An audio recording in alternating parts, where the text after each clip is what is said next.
E aí, pessoal, próxima questão do ITA 2022. Ela diz o seguinte no texto: considere as seguintes afirmações sobre os aminoácidos. Os aminoácidos são pequenas moléculas com propriedades bioquímicas únicas, determinadas por seus grupos funcionais. Isso está correto. Se nós pegarmos a fórmula assim, genérica de um aminoácido, né, ele tem de fato um grupo ácido carboxílico, um grupo amino, que justamente dá essa nomenclatura, né, aminoácido, um hidrogênio e um grupo R. E aí que entra a afirmação um ser verdadeira. Esse grupo R pode ser muitas coisas. Existem 20 tipos de aminoácidos que aqui podem ser utilizados pelo nosso corpo. E a diferença de todos eles é justamente esse grupo R, que pode ser um CH3, por exemplo, ou um hidrogênio, ou até mesmo anéis benzênicos e outras coisas mais. Então, realmente, os aminoácidos eles são pequenas moléculas com propriedades bioquímicas únicas, por conta dessa diferença desse grupo radical, ok? São grupos funcionais que podem surgir. A segunda afirmação que ele faz é que os aminoácidos em pH fisiológico apresentam os grupamentos amina protonados, enquanto os grupos carboxílicos assumem sua forma de base conjugada. Ele está usando aqui o conceito de ácido e base de Bronsted, né? Que no caso aqui, gente, vai formar a sua estrutura zwitteriônica. O que seria isso, né? O ácido ele vai ionizar H+. Como o pH é 7,4, é levemente básico. Ao redor da molécula está levemente básico. Isso convida o ácido carboxílico a liberar seu H+. Daí ele desprotona. Ele entra na sua estrutura que chama-se base conjugada. A fórmula anterior é ácida e essa daqui seria uma base, a base conjugada. Enquanto que o grupo amino, ele apresenta um par de elétrons, certo? Que não está desenhado, agora eu coloquei.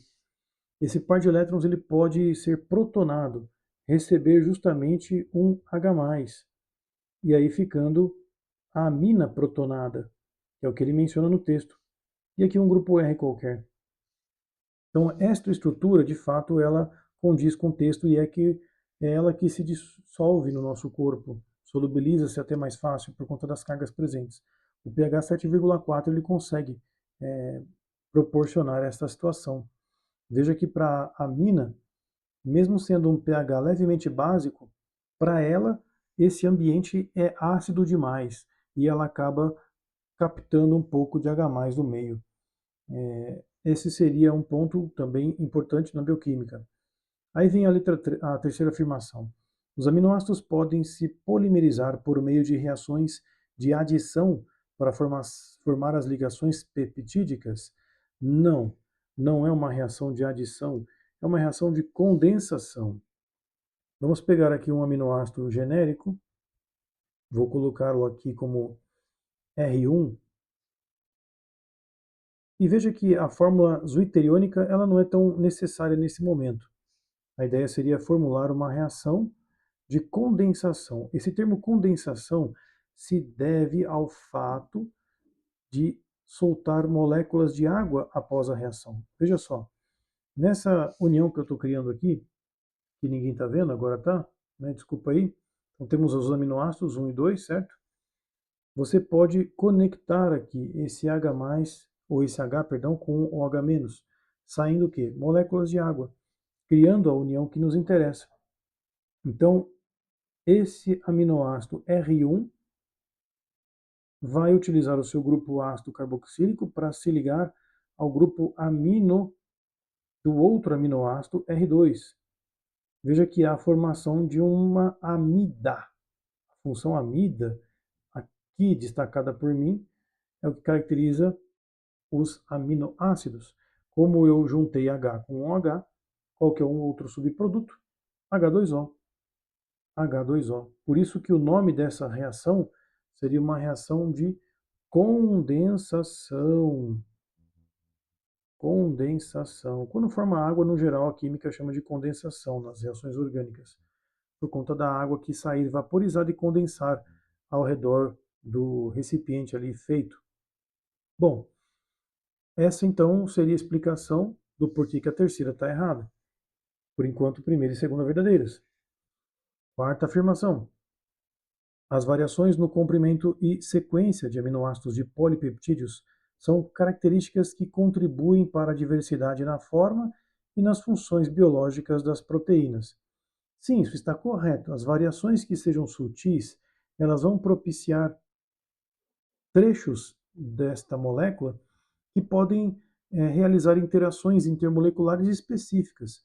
Pode ser um aminoácido com uma característica mais iônica, com cargas opostas, ou um aminoácido que tenha características mais apolares. Essa sutil diferença vai propiciar um mundo de possibilidades diferentes. Isso, de fato, está relacionado com a sequência de aminoácidos que se escolhe para fazer esse polipeptídeo. É o nome que se diz desse polímero. Tudo correto. Quinta afirmação. Todos os aminoácidos obtidos de polipeptídeos são opticamente ativos, isto é, eles desviam o plano da luz polarizada? Essa frase, gente, ela está correta, a não ser por esse todos. Todos não. Tem um cara, um aminoácido, chamado glicina. Eu vou usar esse exemplo aqui da forma azoteônica para explicar quem ele é. A glicina, gente, tem simplesmente um hidrogênio aqui nesse grupo R. A glicina. E isso não vai permitir que este aminoácido apresente um carbono quiral, um carbono assimétrico, visto que ele tem dois hidrogênios iguais. Qualquer outra coisa já garante que seja um aminoácido quiral, mas aqui ele é o único que não é quiral. Então essa afirmação está errada por conta de um aminoácido. Com isso nós temos a 1, 2 e 4 verdadeiras, e isso nos dá alternativa A para essa questão. Então fica aqui essa minha imagem com o resumo do que eu mencionei. Os aminoácidos podem sofrer protonação e desprotonação simultânea no sua própria molécula, no grupo ácido e amina. A glicina não é opticamente ativa e a polimerização, ou aqui a síntese de um dipeptídeo, sempre vai ter a formação de água. Polipeptídeos também vão sempre formar água no seu subproduto, gerando então o que a química chama de reação de condensação e não de adição. Beleza? Espero que todos tenham curtido essa explicação. Se você gostou, compartilha com os amiguinhos e vamos para a próxima, né, gente? Sem parar.